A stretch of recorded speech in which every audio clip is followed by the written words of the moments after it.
Hello বন্ধুরা, কেমন আছো তোমরা সবাই? আশা করি অনেক অনেক ভালোই আছো।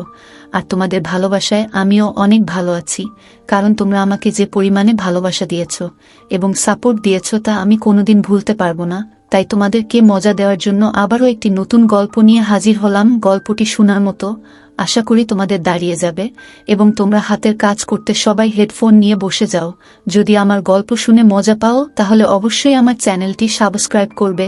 তো চলো বন্ধুরা, আমরা কথা না বাড়িয়ে আসল গল্পে চলে আই। আমার 15 বছরের মেয়ে সকালে ঘুম থেকে ওঠার সাথে সাথে তার বিছানার পোশাক পরিষ্কার করতে যেত।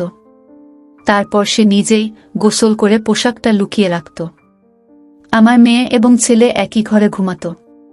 এখন তারা প্রাপ্তবয়স্ক, কিন্তু আমি এদিকে মনোযোগ দিইনি।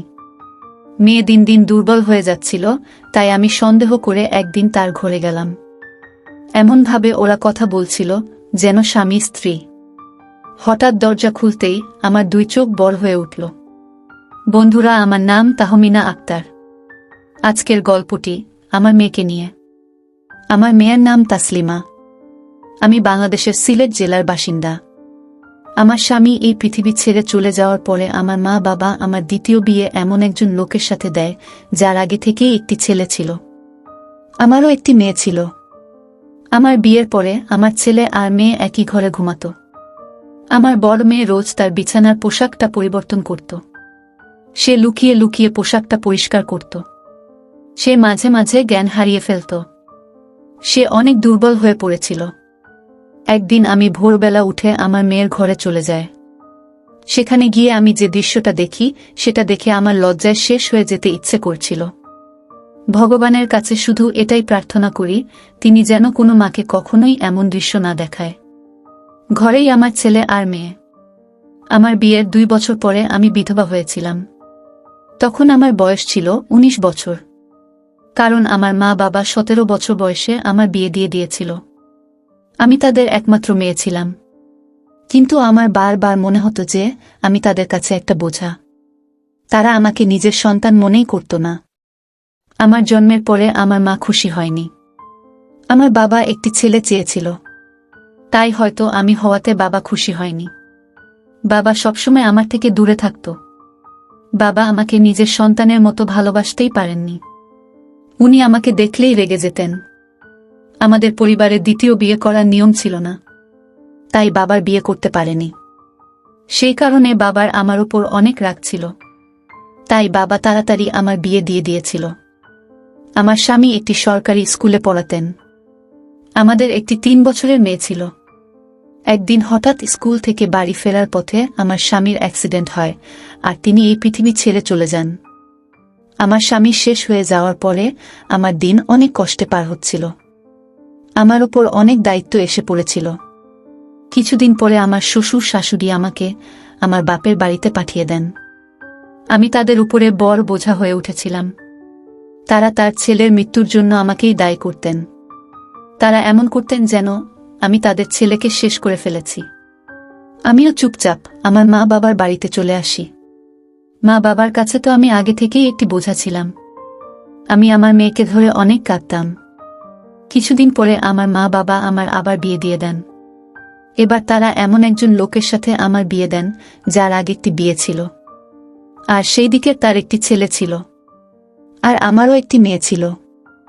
আমাদের 2 জনের অবস্থা একই রকম ছিল, তাই আমাদের বিয়ে হয়ে যায়। না হলে তখন আমার জন্য কোনো ভালো সম্বন্ধ আসছিল না। তার ছেলে আমার মেয়ের থেকেও 1 বছরের ছোট মেয়ের থেকেও এই ছিল। তার ছেলের নাম ছিল মারুফ, আর আমার মেয়ের নাম ছিল তাসলিমা। আমরা 4 জনে মিলে সুখে সংসার করতে থাকি। দেখতে দেখতে অনেকগুলো বছর পার হয়ে যায়। এখন আমার মেয়ের বয়স 17 বছর আর মারুফের বয়স 16। এখন মারুফের বাবা পৃথিবী ছেড়ে চলে গেছে। উনি অনেক দিন ধরে নানা রোগে ভুগছিলেন। উনার অনেক রকমের অসুখ ছিল। উনি চলে যাওয়ার পরে বাড়িটা অনেক ফাঁকা হয়ে গিয়েছিল। আমাদের নিজের বাড়ি ছিল, তাই ভাড়া দেওয়ার চিন্তা ছিল না। আমাদের বাড়িতে একটি ছোট্ট দোকান ছিল। একদিন আমি ঘুমাচ্ছিলাম, হঠাৎ আমি একটি আওয়াজ শুনতে পাই, যেটা শুনে আমার ঘুম ভেঙে যায়। আমি বুঝতে পারি যে আওয়াজটি মারুফের ঘর থেকে আসছিল। আমি দৌড়ে মারুফের ঘরে গিয়ে পৌঁছি। সেখানে গিয়ে দেখি মারুফের ঘরের ছাদটা ভেঙে গেছে। আমার ভয় হয় যে মারুফ নিরাপদে আছে। ওর কিছু হয়ে গেলে আমি ওর পিতাকে কি করে মুখ দেখাতাম। কিন্তু আমাদের কাছে এখনো তো টাকা নেই যে আমরা মারুফের ঘরটা মেরামত করতে পারব। আমি ঘরটা যেমন আছে সেরকম ভাবে রেখে দিলাম। আমি গিয়ে রান্নাঘরে আমার বিছানা করলাম, আর ঘরে আমার বিছানায় আমার ছেলে মেয়েদের ঘরে ঘুমাতে বললাম, কারণ তখন শীতকাল ছিল আর বাইরে অনেক ঠান্ডা ছিল। আমার ঘরে একটাই বিছানা, সেখানে দুইজন অনেক কষ্টে শুতে পারত। আমার ছেলে আর মেয়ে দুইজনকেই এখন একই ঘরে শুতে হতো। একদিন সকালে মারুফ তাড়াতাড়ি উঠে জলখাবার খেতে চলে আসে, কিন্তু তাসলিমা তখনও ঘুমাচ্ছিল। এতে আমি অবাক হই, কারণ তাসলিমা রোজ ঘুম থেকে তাড়াতাড়ি ওঠে। আজ ও এত বেলা অবধি ঘুমোচ্ছে কেন? আমি তাসলিমাকে ডাকি, কিন্তু তার কোনো সাড়া পাওয়া যায় না। তারপরে আমি তার ঘরে গিয়ে দেখি সে জ্ঞান হারিয়ে পড়ে আছে। এটা দেখে আমি অনেক ঘাবড়ে যাই।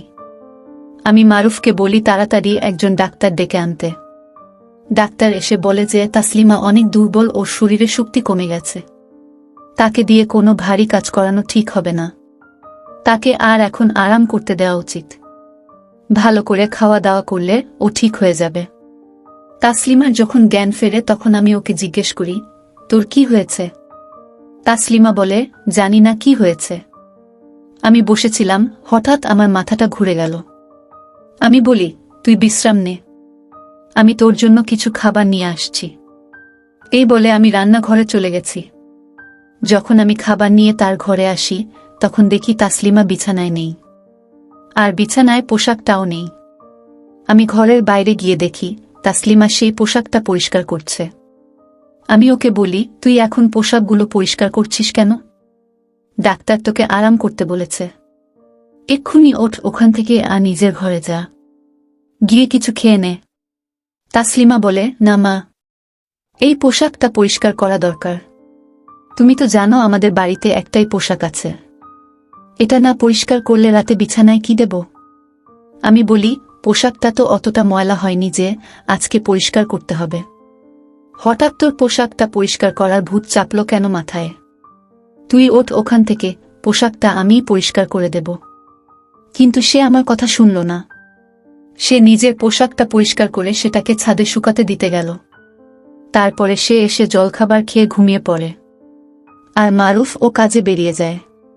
মারুফকে আমি মেট্রিক পর্যন্ত পড়াতে পেরেছিলাম। ও একটা পোশাকের দোকানে কাজ করত, আর সারাদিন অনেক পরিশ্রম করত। আমাদের নিজেদের দোকানটা আমি একাই চালাতাম। আমাদের দোকানে ছোটরাই বেশি আসত। সেদিন মারুফ বাড়ি ফিরে বলে সে বাইরে থেকে খেয়ে এসেছে। সে দেরি করে বাড়িতে ফিরেছিল। তাসলিমা আগেই ঘুমিয়ে পড়েছিল।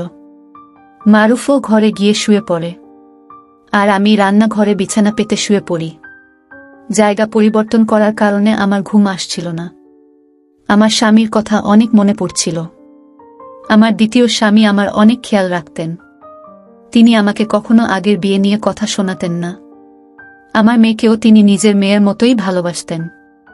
আমি মারুফকে নিজের ছেলের মতোই ভালোবাসি। মারুফ আমাকে নিজের মায়ের থেকেও বেশি ভালোবাসে। সে আমার সব কথা শুনে। এখন বাড়িতে ও একমাত্র ছেলে আর আমাদের একমাত্র ভরসা। ও না থাকলে আমরা মা মেয়ে কোথায় যেতাম? মারুফ কাজও অনেক ভালো করত। আমি ওকে বলেছিলাম পড়াশোনা শেষ করতে। ওর কাছে যদি একটা ভালো ডিগ্রি থাকে তাহলে ও ভালো একটি চাকরি পাবে।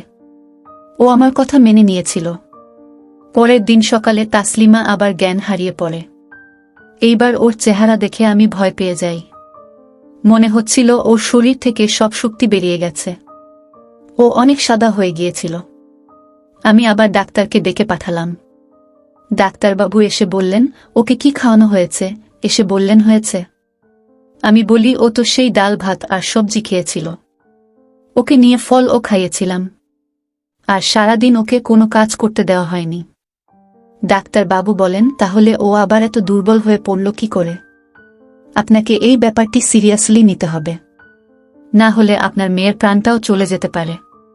এইভাবে বারবার জ্ঞান হারিয়ে পড়া আর এতক্ষণ ধরে জ্ঞান না থাকা কোনো সাধারণ ব্যাপার নয়।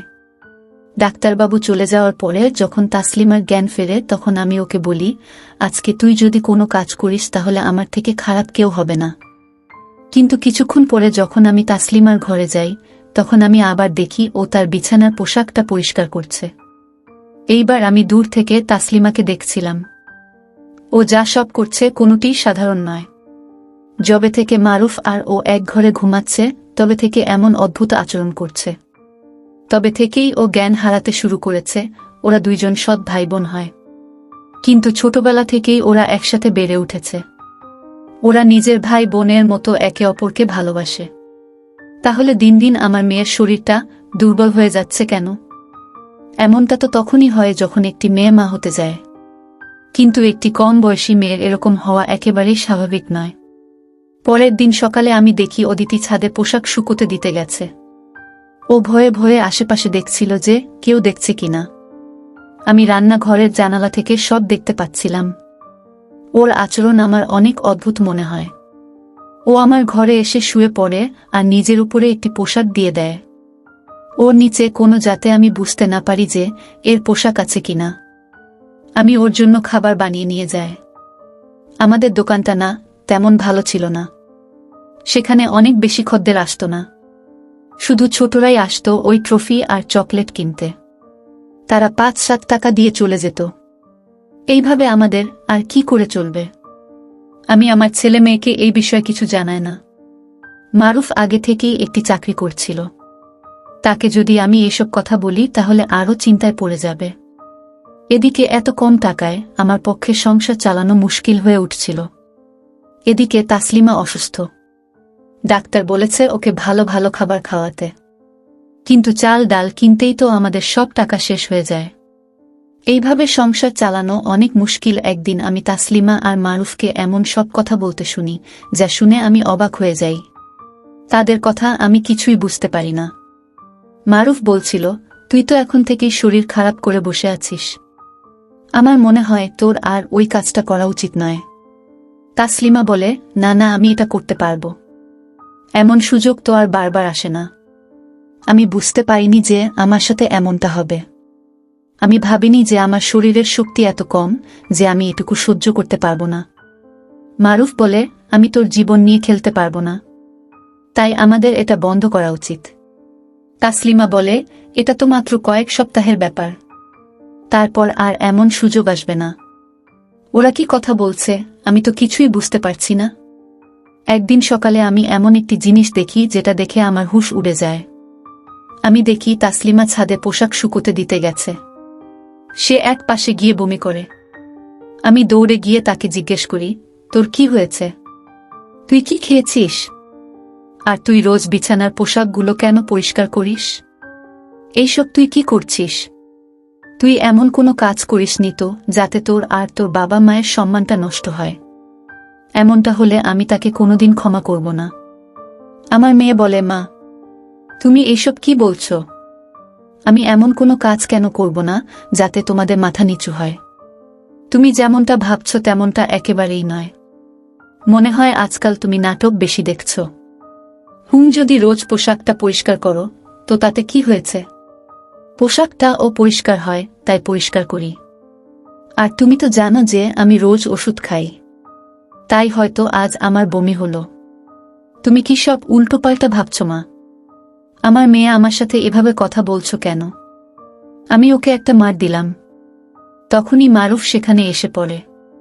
মারুফ আমাকে বলে, মা তুমি এটা কি করছো? তুমি ওর শরীরে হাত তুললে। আমি বলি, হ্যাঁ, আমি ওকে মেরেছি। এটা আমার অনেক আগেই করা উচিত ছিল। আমি এখনো জানি না যে তোরা দুইজনে মিলে কি করছিস। যেদিন আমি জানতে পারবো সেই দিন আমি তোদেরকে ছাড়ব না। আমি নিজেই জানি না আমার কি হয়েছিল। আমার মুখে যা আসছিল আমি তাই বলছিলাম। আমার এমনটা করা উচিত হয়নি। সেই দিন রাতে হঠাৎ আমার ঘুম ভেঙে যায় আর আমি দেখি আমার ছেলে মেয়েদের ঘরে লাইট জ্বলছে। এত রাতে ওদের ঘরে লাইট কেন জ্বলছে? ওদের তখন শুয়ে পড়া উচিত। আমি ওদের ঘরের কাছে যাই, আর গিয়ে আমি ওদের কথা বলার আওয়াজ শুনতে পাই। ওরা কিছু একটা নিয়ে কথা বলছিল। আমি বাইরে দাঁড়িয়ে ওদের কথা শুনছিলাম। মারুফ বলছিল, তুই অনেক ভাগ্যবতী। তাসলিমা বলে, হ্যাঁ সে তো বটেই, কিন্তু কাল যখন আবার আমার শরীর খারাপ হবে তখন মা আবার চিন্তা করবে। মারুফ বলে, আর মাত্র কয়টা দিনের ব্যাপার, একটু সহ্য করে নে। আমি ভাবি, ওরা এসব কি কথা বলছে। আমি আর সহ্য করতে পারলাম না। আমি দরজা খুলে ভিতরে যাওয়ার চেষ্টা করলাম, কিন্তু যেই দরজাটা খুলতে গেলাম আমি দেখি দরজার ভিতর থেকে বন্ধ। ওরা ঘরের দরজা বন্ধ করে কেন শুয়েছে? এখন গরমের সময়, ওদের তো দরজা খুলে শোয়া উচিত। আমি অনেকক্ষণ ধরে দরজা নক করে যাচ্ছিলাম, কিন্তু ওরা দরজা আর খোলে না। ওরা দরজা খুলতে আধ ঘন্টা পার করে দেয়। যখন ওরা দরজা খুলে তখন আমি ভিতরে গিয়ে দেখি ওরা দুইজন ছাড়া ঘরে আর কেউই নেই। আমি গিয়ে দেখি ওরা দুইজন ছাড়া ঘরে আর কেউই নেই। ওদের চোখ মুখ দেখে মনে হচ্ছিল ওরা ঘুমোচ্ছিল। আমি ওদের জিজ্ঞেস করলাম, তোরা কি করছিস? ওরা বলে, আমরা তো ঘুমাচ্ছিলাম। আমি বলি, মিথ্যা কথা বলিস না, তোরা জেগেছিলি। আমি তোদের কথা বলার আওয়াজ শুনতে পাচ্ছিলাম। ওরা বলে, আমরা এত রাতে কেন জেগে থাকব? আমাদের কি কাল পরীক্ষা আছে যে আমরা জেগে থাকব? আমরা ঘুমিয়ে পড়েছিলাম। তখন আমার কাছে বলার মতো কিছুই ছিল না। ওদের সত্যি দেখে মনে হচ্ছিল যেন ঘুমোচ্ছিল। আমি আর কিছু না বলে ওখান থেকে চলে আসি, কিন্তু আমার মনে হচ্ছে কিছু একটা তো আছে। একদিন আমি আমার মেয়ের হাতের দাগ দেখতে পাই। আমি তাকে জিজ্ঞেস করি যে, তুই চোট পেলি কি করে? সে আমাকে বলে যে, তরকারি কাটতে গিয়ে পেয়েছি। ওর হাতের উপরে কি করে ব্যথা পেলি? তখনও সে জ্ঞান হারিয়ে ফেলেছে, তখনও তার শরীরে আঘাতের চিহ্ন, কখনো সে লুকিয়ে লুকিয়ে বিছানার পোশাকগুলো পরিষ্কার করছে। এসব কি হচ্ছে? আমি যেটা ভাবছি সেটাই সত্যি নয় তো? আমি আল্লাহর কাছে প্রার্থনা করছিলাম যে আমার আশঙ্কাই যেন সত্যি না হয়, কিন্তু এসব চিহ্ন তো সেই সব দিকেই ইঙ্গিত করছে। ভুলটা আমারই তাসলিমা আর মারুফকে এক ঘরে ঘুমাতে দেওয়া উচিত হয়নি। ওরা ভাই বোন হলেও তো ওরা আপন হয়নি। ওরা সৎ, আর ওরা কম বয়সী ছেলে মেয়ে। এই বয়সের ছেলেমেয়েরা অনেক সহজে ভুল করে বসে। ওদের আবেগ অনেক বেশি। আমারই ওদের উপরে চোখ রাখা উচিত ছিল। বড়রা যদি ছোটদেরকে না সামলায় তাহলে তো ওরা ভুল করবেই। সব দোষ আমার। আমি এখন ওদের উপরে অনেক কড়া চোখ রাখছিলাম। একদিন আমি ঘরের বাইরে থেকে ওদের কথা শুনতে পাই। আমার ছেলে আমার মেয়ের জন্য একটি ওষুধ কিনে এনেছিল। সে তাসলিমাকে এই ওষুধটা দিয়ে বলে, তুই এটা খেলে তোর সব সমস্যা দূর হয়ে যাবে। রোজ রাতে শোয়ার আগে তো এই ঔষধ খাবি, তাহলে দেখবি তুই সকালে আর জ্ঞান হারাবি না। তাসলিমা সেই ঔষধটা নিয়ে তার কাছে লুকিয়ে রাখে। তারপর থেকে আমি দেখি তাসলিমা আর জ্ঞান হারায় না। কিন্তু একদিন হয়তো সেই ঔষধটা শেষ হয়ে গিয়েছিল, তাই তাসলিমা আবার জ্ঞান হারিয়ে ফেলে। সেই দিন আমার ছেলে বাড়িতে ছিল না, তাই আমি ঠিক করি এই সুযোগটা কাজে দিতে। আমি তাসলিমার বিছানার পোশাকটা তুলে নিজের ঘরে নিয়ে আসি। আমি দেখতে চাই যে ওই পোশাকটা এমন কি হয়ে থাকে যার জন্য তাসলিমা রোজ সেই পোশাকটা পরিষ্কার করে। এমনকি তার শরীর খারাপ থাকা সত্ত্বেও সে পোশাকটা পরিষ্কার করতে কিন্তু ভোলে না। আমি পোশাকটা ঘরে নিয়ে এসে সেটাকে খুলে দেখি। প্রথমে আমি কিছুই দেখতে পাই না, কিন্তু যখন আমি আরো ভালোভাবে দেখি তখন আমার চোখে পড়ে যে সব পোশাকে সাদা সাদা চুল লেগে আছে। আমি বুঝতে পারছিলাম না যে ওটা কিসের চুল।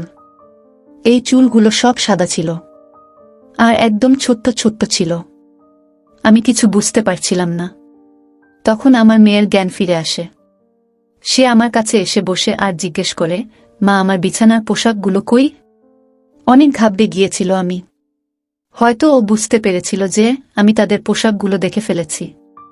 আমি বলি, ওটা আমি পরিষ্কার করতে দিয়েছি। তখন আমার পাশ থেকে উঠে যাচ্ছিল ও। আমি তখন ওর হাতটা ধরে ফেলি। আমি আজ দেখে ফেলেছি যে পোশাকটাতে কি লেগে আছে। এইবার তুই আমাকে সব সত্যি কথা বলো। তুই এসব কি করছিস? আমার মনে অনেক খারাপ চিন্তা আসছে। আমি যা সন্দেহ করছি সেটা কি সত্যি? আমার মেয়ে আমার পাশে এসে বসে আর আমাকে সব কথা খুলে বলে। ওর কথা শুনে আমার পায়ের তলা থেকে মাটি সরে যায়। ও আমাকে বলে, মা, তুমি যেমনটা ভাবছেন তেমনটা একেবারেই নয়। আমি আর মারুফ বুঝতে পেরেছিলাম যে আমাদের বাড়ির অবস্থা ভালো নয়। দোকান থেকেও তেমন টাকা আসছে না, আর ভাই ও খুব বেশি টাকা রোজগার করে না। আমরা বুঝতে পারছিলাম না আমরা কি করব। তখন ভাইয়ের এক বন্ধু ভাইকে একটা কাজ দেন। তার বন্ধু অনেকগুলো ছোট ছোট বিড়াল পুষেছিল, কিন্তু সে একা তাদেরকে সামলাতে পারে না। তাই সে ভাইকে এই কাজটা দিয়েছিল, আর এর জন্য তাকে সে অনেক টাকা দিত। ভাই সারাদিন ওই বিড়ালগুলোকে দেখাশোনা করত, কিন্তু রাতে এসে সে ক্লান্ত হয়ে পড়ত। আমি বুঝতে পারি যে রাতে তার বিশ্রাম দরকার, তাই আমি তাকে বলি ওই বিড়ালগুলোকে আমাদের ঘরে নিয়ে আসতে, আর আমি সারা রাত ওদেরকে সামলাবো। ওই বিড়ালগুলোর শরীরের লোম আমার চাদরে লেগে থাকত, যেটা আমি সকালে পরিষ্কার করতে ফেলতাম, কারণ আমি জানতাম যে তোমার এই ধরনের কাজ একদম পছন্দ হবে না। আমরা তোমাকে এই ব্যাপারে কিছু বলতে চাইনি। কয়েকটা রাত পরে আমি বুঝতে পারি আমার বিড়ালে অ্যালার্জি আছে, তাই আমি সকালে জ্ঞান হারিয়ে ফেলতাম। ভাই আমাকে একটি ওষুধ এনে দিয়েছিল, সেটা এই অ্যালার্জির ওষুধ। ভাইয়ের বন্ধুটা অনেক বড়লোক, সে আমাদের এই কাজটার জন্য রোজ 1000 টাকা করে দিত। কাল ওই বিড়ালগুলোর আমাদের বাড়িতে শেষ দিন ছিল, কারণ আজ ভাইয়ের বন্ধু ওদেরকে নিয়ে অন্য শহরে চলে যাচ্ছে। এই কটা দিনেই আমরা অনেক টাকা কামিয়ে ফেলেছি, যে অনেক টাকা কামিয়ে টাকা দিয়ে আমরা ভাইয়ের ঘরের ছাদটা মেরামত করতে পারব, আর বাড়ির কিছু জরুরি জিনিসপত্র কিনতে পারব। আমরা জানতাম তোমার পোষা বিড়াল পছন্দ নয়, তাই আমরা তোমাকে এই ব্যাপারে কিছুই বলিনি। কিন্তু তুমি কত কিছু ভেবে বসেছিলে, আমাদেরকে সন্দেহ করছিলে। মারুফ আমার সৎ ভাই হলেও আমি ওকে নিজের ভাইয়ের থেকেও বেশি ভালোবাসি। সে সবসময় আমাদের কথা ভেবেছে। তার আত্মীয়রা অনেক বড়লোক, ও চাইলেই তাদের কাছে গিয়ে থাকতে পারত, কিন্তু ও আমাদেরকে দেখবে বলে এখানে রয়ে গেছে। আমার অনেক আফসোস হয় এই ভেবে যে আমি ওদেরকে সন্দেহ করেছি। ওদের সম্পর্কে কত কিছু ভেবেছিলাম, কিন্তু ওরা সত্যি কত ভালো। আমার জীবনে অনেক খারাপ কাজ হয়েছে, কিন্তু তার মধ্যে একটা ভালো জিনিস হলো, আল্লাহ আমাকে এমন 2 জন সন্তান দিয়েছে যারা বুদ্ধিমান, বোঝদার আর দায়িত্ববান। মারুফ ফিরে আসার পরে আমি তাকে কিছু জানাইনি। তাসলিমা ও জানাইনি যে আমি সবটা জেনে গিয়েছি। আমি আর এই বিষয়ে কথা বলে নিজেকে ছোট করতে চাই না। কিছুদিন পরে মারুফ তার ঘরের ছাদটা সারিয়ে ফেলে। আমার ছেলে আর মেয়ে 2 জনেই অনেক পরিশ্রম করতে শুরু করে। আমার মেয়ে ছোটদের বাড়ি বাড়ি গিয়ে টিউশন পড়ায়। আস্তে আস্তে আমাদের অবস্থা আরও ভালো হতে শুরু করে, আমাদের বাড়িতে টাকা আসতে থাকে। আমার ছেলে আর মেয়ে 2 জনেই খুব পরিশ্রম করত, কারণ ওরা জানত ওদের মাথার উপরে বাবা নেই, আর আমারও তেমন কিছু করার ক্ষমতা নেই। তাই যা করার ওদের নিজেদেরকেই করতে হবে। আল্লাহর অনেক কৃপা যে আমি যেটা ভেবেছিলাম সেটা সত্যি হয়নি, কিন্তু সেটা হওয়ার সম্ভাবনা ছিল। আমার ছেলে আর মেয়ে 2 জনেরই কম বয়স। আমার উচিত হয়নি 2 জনকে এক ঘরে ঘুমাতে দেওয়া। আমি যা সন্দেহ করেছিলাম সেটা যদি হতো তাহলে সব শেষ হয়ে যেত। তাই আমি আপনাদেরকে সতর্ক করছি, আমি যে ভুলটা করেছি সেটা আপনারা করবেন না। আপনারা আপনাদের ছেলে মেয়েদের ভালোভাবে খেয়াল রাখবেন। তারা কি করছে, কোথায় যাচ্ছে, সবকিছুর খোঁজ রাখবেন। তাদের বন্ধু হয়ে ওঠার চেষ্টা করবেন, যাতে তারা আপনাদের সাথে সবকিছু শেয়ার করে। তারা যদি ভুল পথে যায় তাহলে তাদের সঠিক পথে নিয়ে আসার দায়িত্ব আপনাদের। আর ছোটরা বড় হয়ে গেলে তাদেরকে আলাদা ঘরে ঘুমাতে দেবেন। আপনাদের আবারও বলবো, আপনারা সবাই আপনাদের সন্তানদের খেয়াল রাখবেন। বন্ধুরা, আজকের ভিডিওটা এখানেই শেষ করলাম। অনেক কষ্ট করে ভিডিওটি আপনাদের জন্য বানিয়েছি। যদি ভিডিওটি আপনাদের ভালো লেগে থাকে তাহলে একটা লাইক করবেন এবং চ্যানেলটি অবশ্যই সাবস্ক্রাইব করবেন। এই আশা ব্যক্ত রেখে আপনাদের কাছ থেকে বিদায় নিচ্ছি আমি। দেখা হবে আগামীকালের নতুন কোনো ভিডিওতে। সে পর্যন্ত সবাই ভালো থাকুন, সুস্থ থাকুন। ধন্যবাদ।